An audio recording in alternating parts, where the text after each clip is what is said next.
10 bands, one decision, and everything that fell apart after.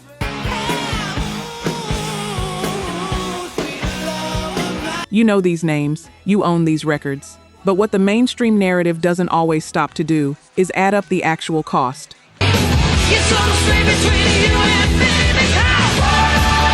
What these bands gave away the moment they made this call, and what the people they pushed out went on to become without them. Let's do that now.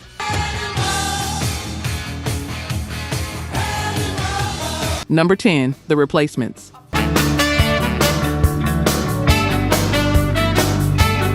Bob Stinson, 1986. The Replacements were one of the most electrically alive bands of the 1980s.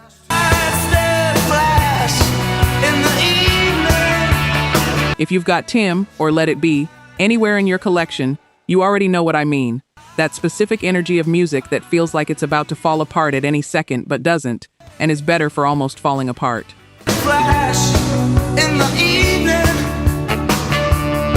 And Bob Stinson was the beating heart of that energy, the lead guitarist, the original member.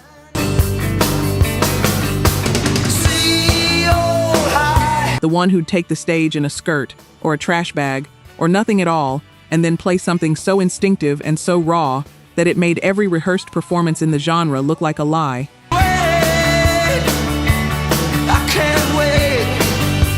Stinson came from a genuinely hard background, broken home, institutional stays as a kid, the kind of foundation that should have derailed everything.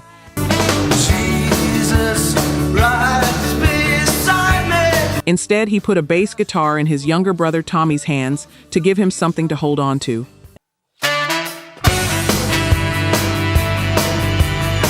And the band they built with Paul Westerberg and Chris Mars in Minneapolis made records that still sound vital 40 years later.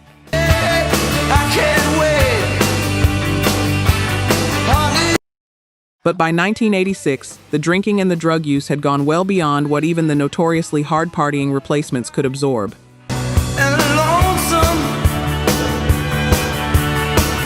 In the summer of 1986, Westerberg pulled the trigger, fired him before the recording sessions for Pleased to Meet Me, and then...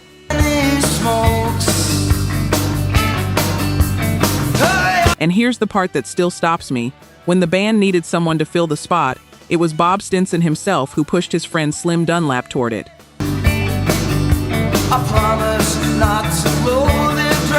Bob was working as a janitor at a Minneapolis club at that point, and he would find Slim in the hallway, mime guitar parts on his broom handle, insist that Slim was good enough, that Slim needed to take the gig.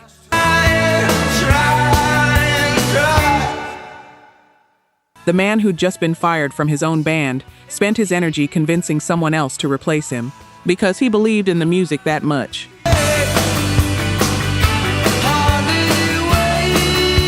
The Replacements broke up in 1991. Bob Stinson died on February 18, 1995. He was 35 years old.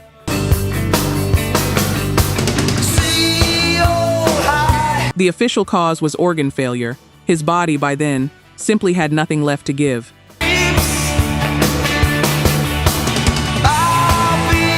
Paul Westerberg said later they all knew it was coming, said it didn't soften the blow even slightly.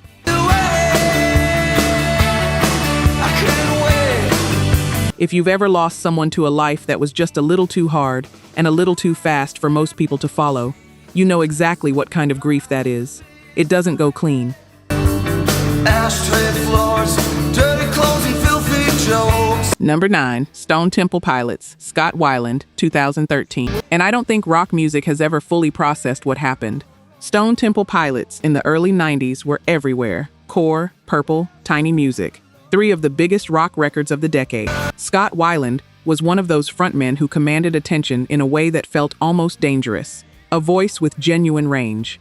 Stage presence that could fill an arena and somehow still feel intimate. But Weiland had been fighting addiction for his entire adult life. Arrests, relapses, the cycle that the 90s era of rock both romanticized and consumed people with. And by 2013, STP had exhausted what patience they had left. They fired him in February of that year. They brought in Chester Bennington, lead singer of Linkin Park. And in terms of raw vocal talent, Chester was the real thing, a genuinely serious singer who knew the STP catalog inside out.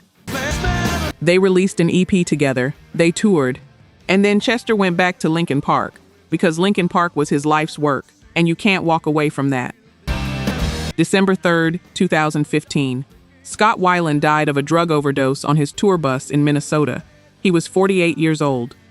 One where you're not just grieving the music, you're grieving the version of yourself that lived inside it. They brought in Jeff Gutt in 2017, continued, because bands continue. But there are some entries on lists like this, where talking about what the band lost feels almost beside the point. The real loss here is just irreducible. The numbers, only 9% of you are actually subscribed. Honestly, that's tough to see. Our team spends days hunting down archives and verifying every single fact just to tell these stories right. If you've made it this far into the video, you're clearly part of the community, so please hit subscribe. It costs nothing and helps us immensely. Now, for those already subscribed, very few of you have made the jump to our membership, and that's a hard pill to swallow because you're the ones who know our value best. If this channel has moved you or inspired you, consider joining. It's the price of one coffee, but it's the literal fuel for this channel. Let's keep this alive together. Back to the story. Number 8. Yes, John Anderson, 2008.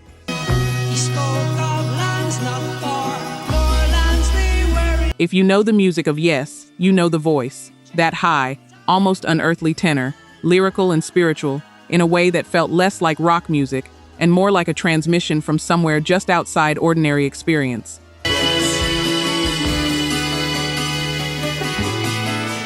John Anderson had co-founded Yes. He'd co-written the songs. He'd defined the sound through nearly 4 decades, and through every lineup change, every creative reinvention, every progressive excess the band attempted, that voice was the constant.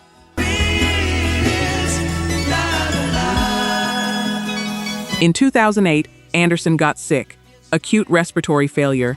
He was hospitalized. He couldn't tour. He couldn't sing.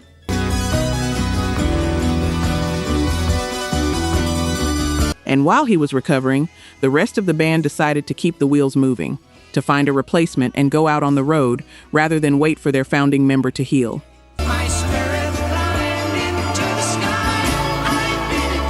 They found a Canadian singer named Benoit David, a thoughtful, capable vocalist who had, up until that point, been the frontman of a Yes tribute band.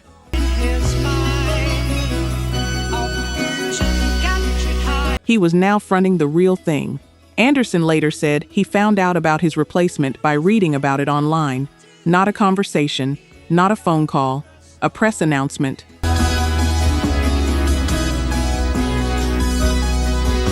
What followed was a prolonged and painful dispute over the band name itself. Who owned it? Who had the right to use it? Who could put Yes on a concert poster?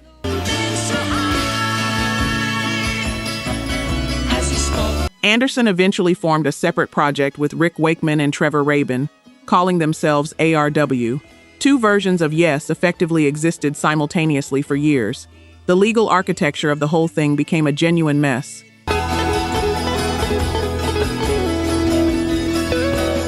And here's what you sit with. If you've ever tried to explain to someone who doesn't know Yes why it matters, John Anderson's voice was so specific to what Yes had been.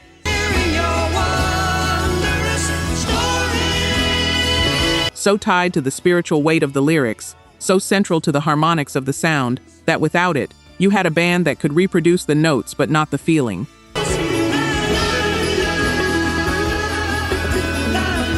That's not a criticism of anyone who replaced him.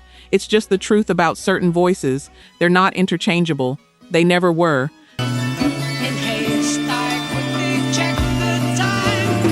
The band kept the name. The thing that made the name worth something left with the man they replaced while he was lying in a hospital bed.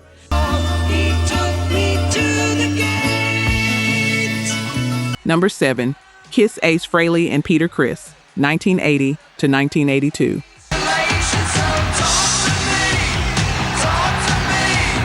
This one needs a little runway, because what happened to Kiss between 1980 and 1984 is one of the most complete examples in rock history of a band stripping out everything that made them who they were, and then watching in real time as the audience simply stopped caring.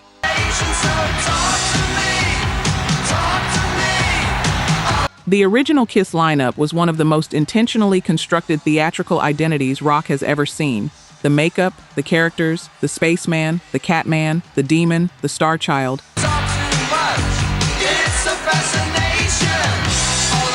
It wasn't just a band playing songs, it was a mythology. And both Ace Frehley and Peter Criss were central to that mythology in ways that went beyond being good musicians.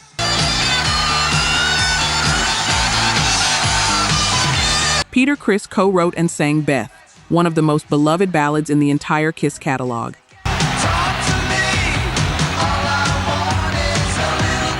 Ace Frehley had a guitar style so distinct you could identify it in the first 3 seconds of any riff.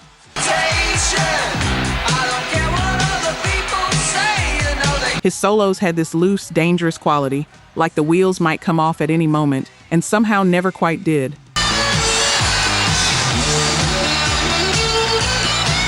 And crucially, audiences loved these two men specifically, not as generic members of a successful band, as characters they'd grown up with. By the late 70s, both were struggling.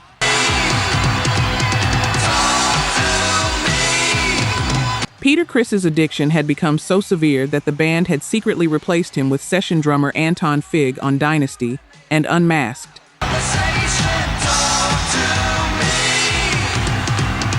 His face was still on the covers, but that wasn't Peter playing. Ace was increasingly isolated, increasingly difficult.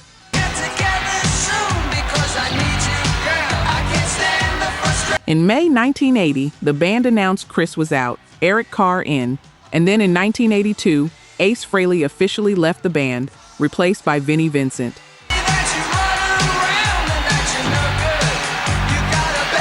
And whether this was the single most baffling decision of the whole era is something you can weigh in on, Kiss Unmasked.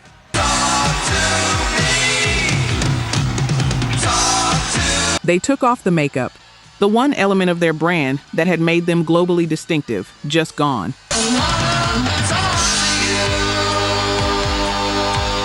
Regular guys on a stage. Unmasked had already charted at number 35 on the Billboard 200, their worst position in years.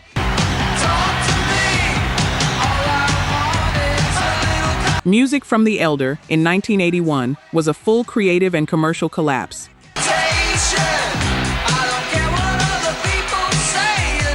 And the albums that followed the unmasking, Lick It Up, Animalize, Asylum, sold fractions of what the original lineup had moved.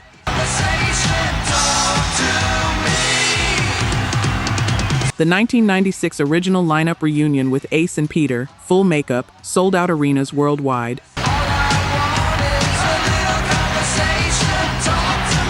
The audience hadn't moved on. They'd been waiting for exactly what the band had decided to take away.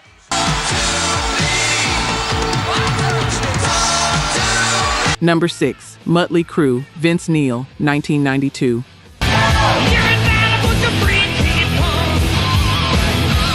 Mötley Crüe in February of 1992 was operating from one of the strongest positions any rock band had been in that decade.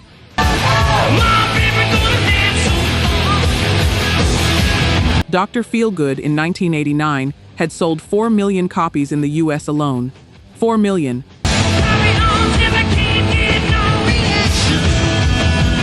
They were headlining arenas, the machine was running, and they fired their lead singer.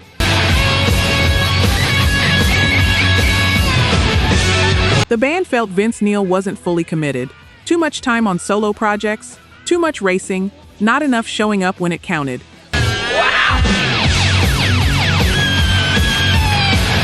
So they pulled the trigger and brought in John Corabi, a seriously talented singer and guitarist from a band called The Scream.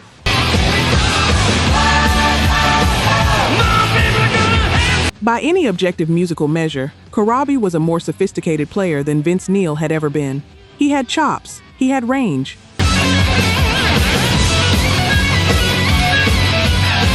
He brought things to the table the band hadn't had before. None of that mattered. The self-titled Mötley Crüe album came out in March 1994. It actually entered the Billboard Top 10, and then fell off the face of the earth.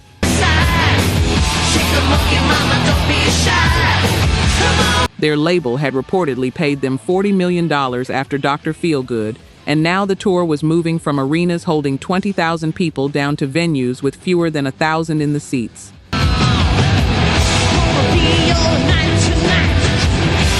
Crosby later said that when management finally came to tell him Vince Neil was coming back, he was losing his hair from stress.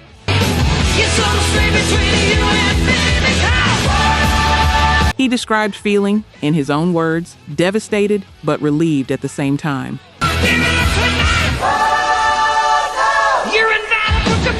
Here's what I think about when I think about this entry. In the immediate aftermath of the firing, the band went on MTV and publicly mocked Vince Neil, made jokes about a jet ski accident he'd had,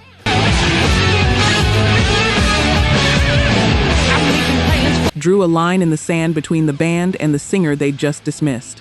And Crosby, who was sitting right there in the footage, later said he watched it happen and thought to himself, "We are going down right now."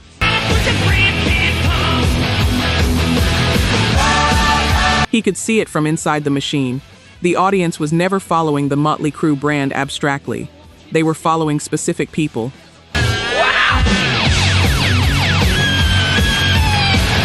And when you publicly mock the specific person they connected with, they don't switch allegiances, they just stop coming.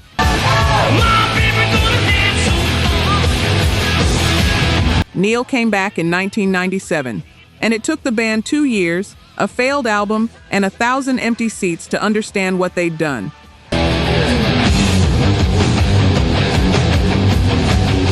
Number 5, Deep Purple, Ian Gillan, 1973 and 1989.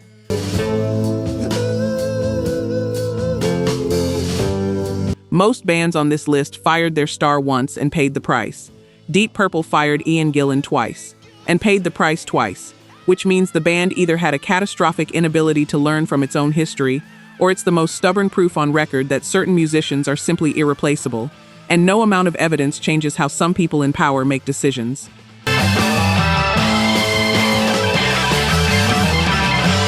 The classic Mark II lineup of Deep Purple, Gillan on vocals, Ritchie Blackmore on guitar, John Lord on keys, Roger Glover on bass, Ian Pace on drums, made some of the most important hard rock albums of the early 70s.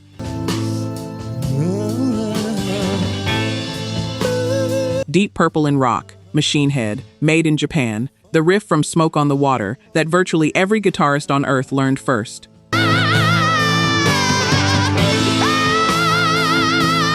And Gillan's voice was the piece that made the whole thing combustible.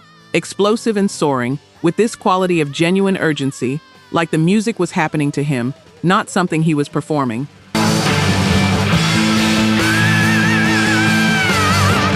By 1973, the tension between Gillan and Blackmore had become completely unsustainable.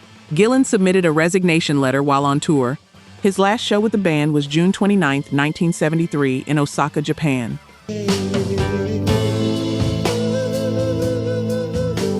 Roger Glover followed him out. Blackmore brought in David Coverdale and Glenn Hughes for the Mark III era. They had some real success.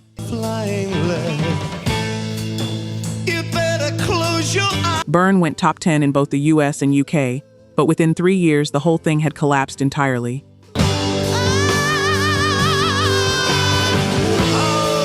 Deep Purple dissolved in 1976. They reunited in 1984 with the classic lineup, Gillan included. Perfect Strangers was a massive comeback. Sold-out tours, critical respect, the whole machine working again.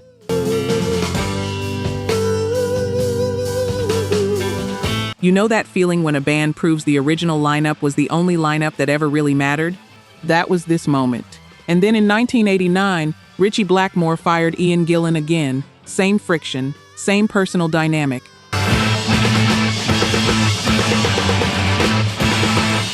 Nothing had been resolved in the decade apart. Joe Lynn Turner came in and recorded Slaves and Masters in 1990.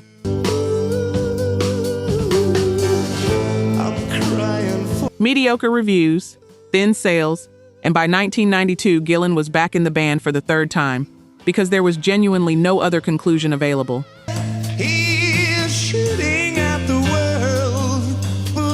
Deep Purple ran the experiment twice. Without Gillan, the engine seized. With Gillan, it ran.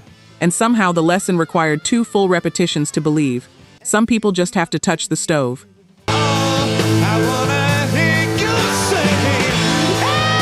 Number 4, Judas Priest, Rob Halford, 1992.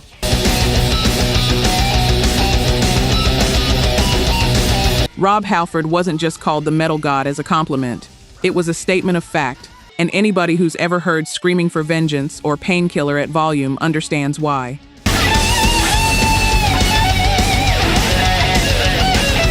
That voice, a 4-octave instrument that could go from a full-chest growl to a falsetto that felt like it was splitting the room, had defined Judas Priest for nearly 2 decades.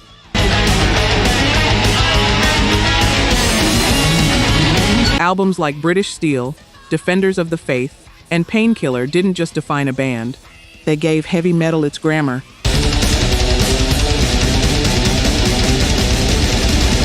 In May 1992, the metal god walked out of the band. The official story at the time was creative restlessness. He wanted to explore other territory, formed a thrash project called Fight, but in a 2025 interview, Halford himself said directly, he didn't quit. Whatever the precise mechanics were, the result was the same.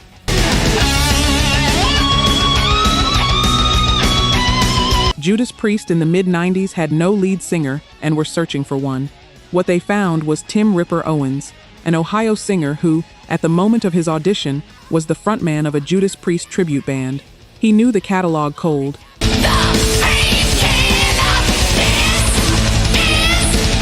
He could reproduce it with skill and commitment. He was not Rob Halford, and no amount of respect for what he brought to the job changes that simple truth.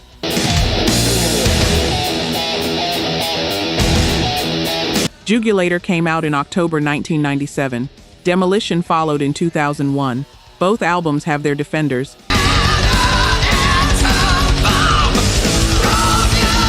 And fair enough, the songs aren't without merit, but they sold a fraction of what classic Priest had moved, and the band essentially receded from the commercial landscape they'd spent 20 years building.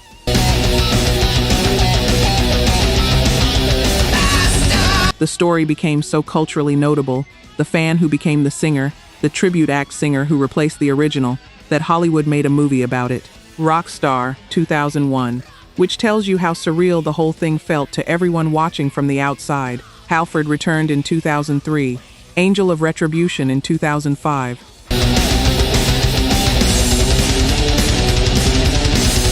The band came roaring back with an energy they hadn't had in over a decade. And Ripper Owens mentioned, with a candor that says a lot about his character, that the songs from his era have essentially been removed from the set list since Halford walked back in. You're not going to ask the congregation to sing along when the original preacher comes home.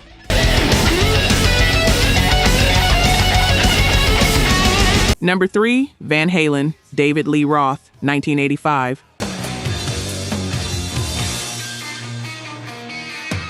You know the image. Roth midair, scissor kick 3 feet off the ground, crowd behind him going completely insane.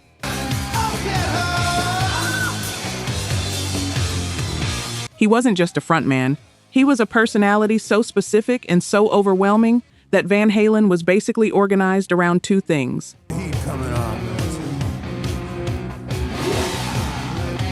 The greatest guitar player of his generation on one side, and a showman so relentlessly, brilliantly entertaining on the other, that the whole enterprise felt like it could barely contain itself.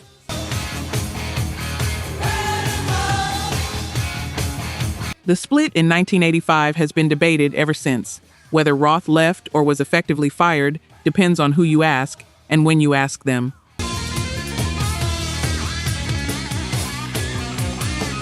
The short version is that a solo EP he released at the height of Van Halen's 1984 success made the band feel like he was prioritizing his own profile over theirs. Things deteriorated. Within months, Sammy Hagar was in.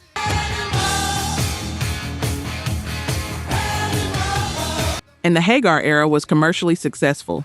5150 debuted at number 1 in 1986. Real hits, real tours, albums that sold in the millions.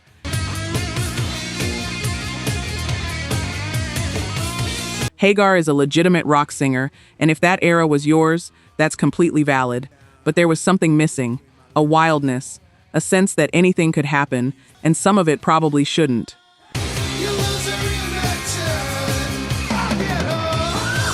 Roth had that at a cellular level, and when Hagar was gone in 1996, and Gary Cherone from Extreme came in for Van Halen III in 1998, which peaked at number 4 on the charts and became the band's first album in 20 years not to crack 1 million copies, their longest studio silence ending in their quietest reception, something crystallized.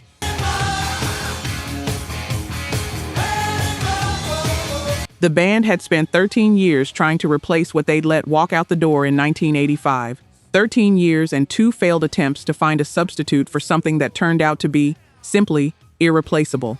Roth came back.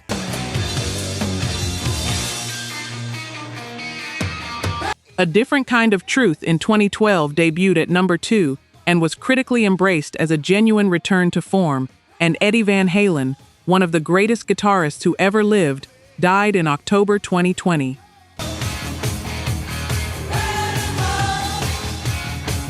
Which era of Van Halen was yours?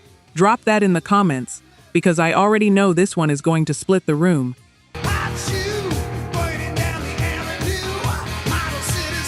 Number 2, Black Sabbath, Ozzy Osbourne, 1979.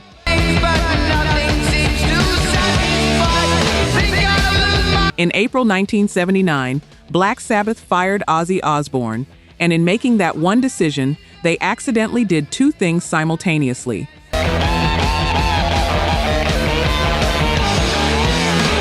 They freed Ozzy to build one of the greatest solo careers in rock history, and they guaranteed that their own band, no matter who they brought in, no matter how many albums they made, no matter how many legendary singers they recruited, would never again occupy the cultural position they'd had with him.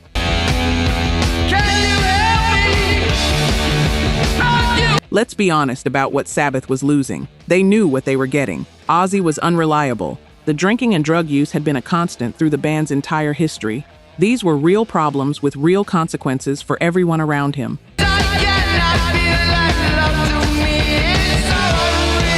The band wasn't wrong to reach a breaking point, but in reaching that point, they were also separating themselves from the voice that had made Paranoid, Iron Man, War Pigs, and Sabbath Bloody Sabbath.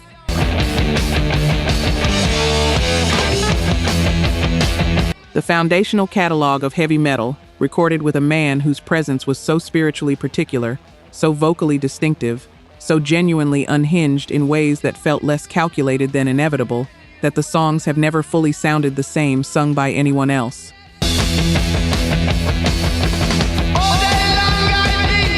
Ronnie James Dio stepped in.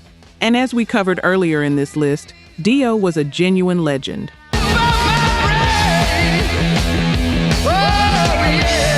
Heaven and Hell in 1980 is a great album. Serious, ambitious, sonically enormous.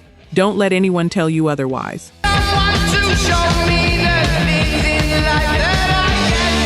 But it wasn't the Black Sabbath that audiences had come to understand Black Sabbath as being. It was a different band under the same name, and when Dio left, the revolving door opened. Singer after singer across the decades, a parade of talented people trying to fill a space that the original occupant had left uniquely shaped.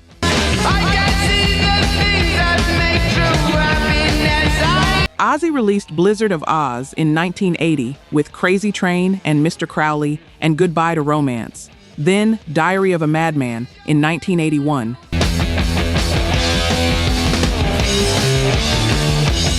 A solo career that ran for decades and produced some of the most beloved music the genre has ever known. He became, somehow, even bigger outside the band than he'd been inside it.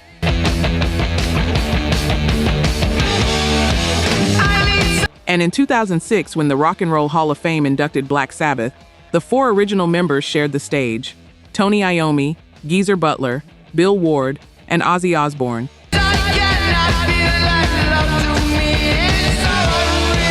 The man they'd fired 27 years earlier, standing there together, history's way of correcting the record, even when no one in the room can officially say so.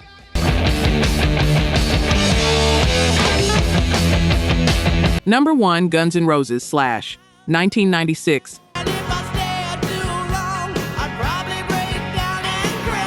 / left Guns N' Roses in 1996.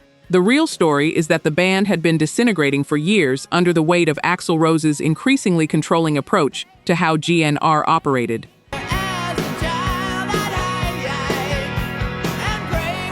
Duff McKagan, the bassist, described it as having no democracy, Axl had brought in a guitarist named Paul Tobias that the other members hadn't chosen, and Slash's account was straightforward. It felt like a dictatorship.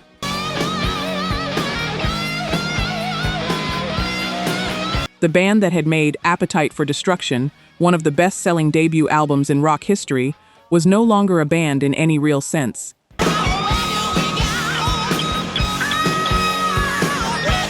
Duff followed Slash out the door in 1997. And then Axl Rose spent the next 11 years making an album. 11 years, 15 recording studios, 17 musicians, 16 lead production staff.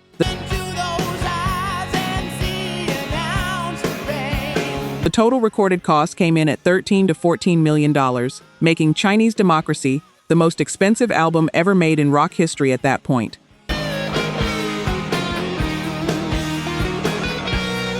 At some point during the endless delays, a soft drink company, Dr. Pepper, announced to the entire country that they would give a free can of soda to every single person in America if the album came out in 2008.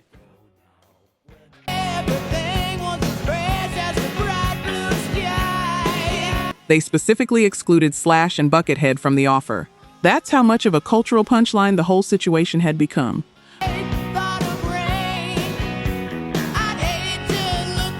Buckethead, for the record, was Slash's eventual replacement, a guitarist who insisted on having a giant chicken coop built for him in the studio.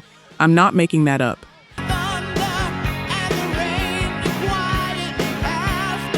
The album came out November 23, 2008. It peaked at number 3.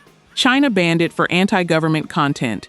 It sold approximately 2.5 million copies worldwide, which sounds decent until you remember that it cost $14 million to record,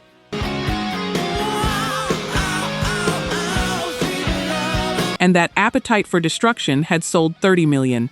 And then in 2016, Slash and Duff McKagan rejoined Axl Rose for the Not in This Lifetime reunion tour, one of the highest-grossing concert tours in the history of rock music. Sold out arenas across the world.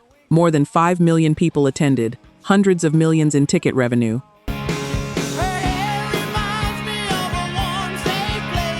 The audience hadn't moved on. The audience had been sitting exactly where it always was, waiting for the exact people Axl had spent 20 years and $14 million trying to replace. Sometimes the most expensive lesson is also the most obvious one, except when you're the only person in the room who can't see it yet.